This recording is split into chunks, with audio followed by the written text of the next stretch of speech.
Better Mornings Atlanta at 9 a.m. starts right now. All right, here we go. Now we can talk about that Mad Men party still ahead this morning. We're throwing this viewing party. It's the season premiere of Mad Men. Look, we got all the fashions, all the drinks, all the foods that were invented in the 60s. We're going to do a little BMA taste test coming up after the break. Hey, welcome back to Better Mornings Atlanta. 9:52 is our time. Here's a live look over downtown Atlanta and the Georgia Dome. Prepare to take a great leap forward.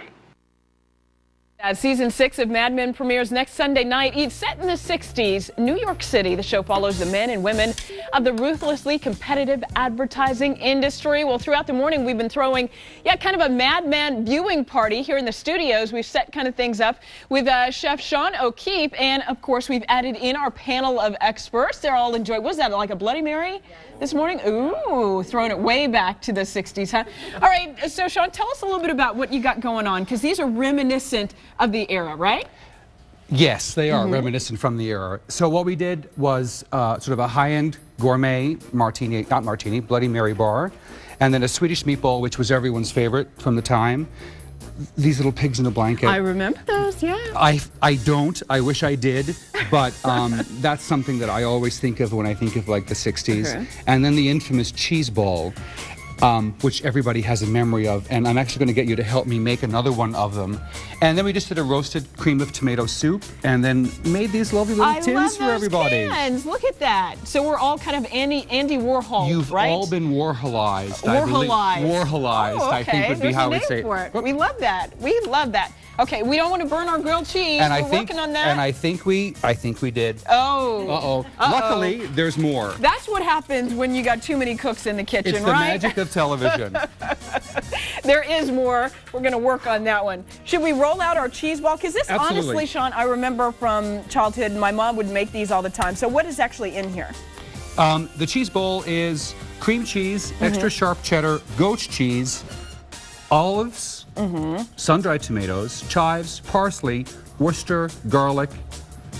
Yeah, there's a bit of stuff in there. Yeah, you got Sorry. everything with the kitchen I've sink got a in bunch here, of I stuff in think. there. And then once it's all blended, it's not very rocket science-y. It all goes in the one thing at the same time, and then rolled in toasted almonds. Right. And could you make any variation of this? Because maybe like a pimento cheese ball? You can make pimento cheese balls. That would I've be also seen like cinnamon and chutney cheese balls, and sort of sweeter and more savory. So it's just basically up to what the person likes in their own taste. The key is getting the right consistency of cream cheese to the additional cheeses that you make.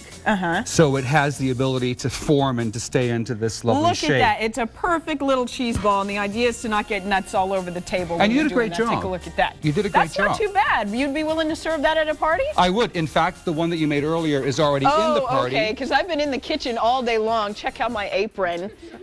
I've been working really, really hard this And morning. then here are the unburned grilled cheese Oh, sandwiches. look at that. This is all lots of high-fat foods. In the 60s, they weren't really worried about things, So, were they? Grilled cheese sandwich and tomato soup. Oh, we love it. All right, Brandy, come. Well, this is unfortunately. You know what? In the 60s, people were not gluten-free back then. Yeah, no, you just you could take a pretend bite of it. There's no wheat in here, is there? Not in the top part at all. Right. No, not in the top part at all. And Paul, you probably remember a few of these things. I'm not calling Paul old, but he always does take us down memory lane. Right, you look like Donna Reed. Donna Reed, remember that show? Donna Reed had a show? Yeah, I Yes. remember. And Leave It to Beaver. I remember all of This this. was like a classic grilled cheese and tomato soup.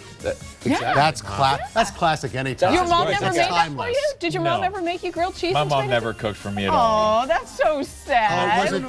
Was it SpaghettiOs?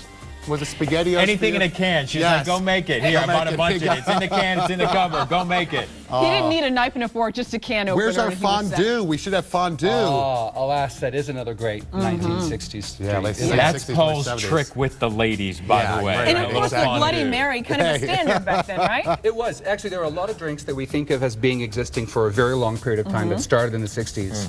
Like the Moscow Mule was in 1962. I've never heard of that. Ginger beer, vodka, lime, delicious drink. And then the other one is the mint julep, which I had thought had always been around as long as the Kentucky Derby. Yeah. But it was actually 1964.